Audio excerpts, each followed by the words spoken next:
When you're first starting out as a real estate agent, it can be quite difficult to try and get leads. So in this video today, I'm going to show you 6 different ways to get solid leads to start off your real estate career as a real estate agent.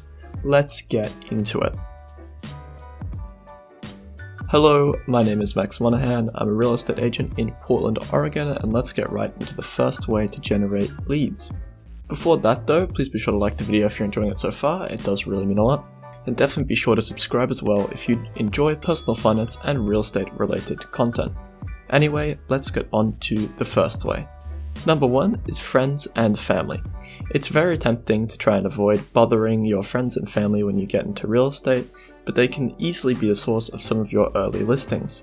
Maybe add everyone you know to a database after asking them if it was okay to send them info from time to time, of course. It will definitely be scary at first, maybe just a wee bit, but no one is going to be mean about it. I'm sure you'll get at least a few yeses. You should ask everyone you come into contact with, your dentist, doctor, neighbors, friends of friends, everyone.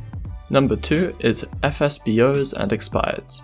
Let's start with FSBOs. When you're first starting out as an agent, using what are called for sale by owners is great. Basically, you'd call people who are selling their own homes by themselves, approach them to put a quote-unquote listing on it, negotiating that they would just pay you a buyer's commission if you found a buyer. You'd go over, interview them, and take some pictures that you could upload. This allows you to have listings on flyers and postcards you send out, and second off, it was actually prospecting those FSBOs who came over. You can very easily develop a relationship with them and end up potentially listing with them later down the line if they don't sell their home on their own.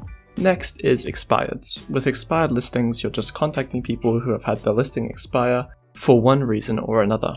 When you're calling or emailing to expireds, it is worth it to take a few minutes to review their failed listing. See if you can see what went wrong. It could be that the pictures weren't great, the description was horrible, or that they were simply overpriced. You can get a phone number, give them a call, and ask to come over and talk. Remember, lots of agents will definitely be contacting them, so having a bit of insight into their home and why it didn't sell will definitely go a long way when you use this strategy. Number 3 is using open houses. I honestly believe that open houses are the easiest way to get listing leads. Definitely do them from around Monday through Thursday from 4 to 6 when people are generally coming back from work. If someone stops at your open house after working all day and before getting to dinner, they are doing some kind of real estate in the near future. And open houses are usually staffed by buyer's agents who are mad at the nosy neighbors that are coming by. What? Those nosy neighbors are actually listing appointments. Talk up the house you're in, let them know you researched the neighborhood, and offer to swing by and let them know what the market is doing in their own neighborhood. They will tell you that they are not going to be selling for a couple of years. Just let them know that there are probably things they should and shouldn't do, and then cut that time in half in your lead book.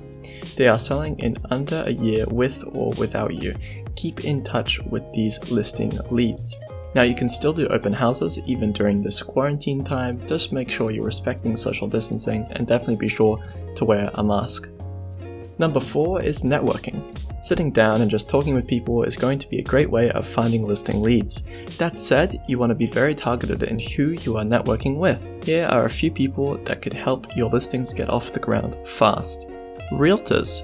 Yep, many listing agents will not list properties under a certain amount or if they're too far away from the office. Make friends with listing agents and let them know you're happy to pay a 25% commission for any listing lead that they send you. Oh, and that you are super aggressive about following up.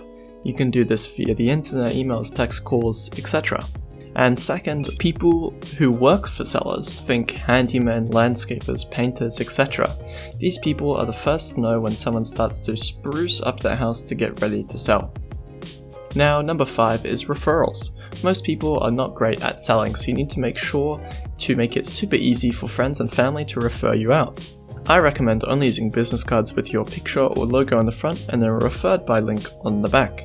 You can give 5 of them to your best clients and let them know that every time you get a referral from them, you'll send them out a special gift. A $5 to $15 gift card is fine. Don't worry about whether or not you get a client, reward them every time they recommend someone to you. This causes a nice feeling in them because they helped you and you thanked them. They wanted to do that again and again. Bonus points. If you are sending out a newsletter, make sure to put a referral friends section in there and call out everyone who sent you a referral that month. Now, number 6 is door knocking.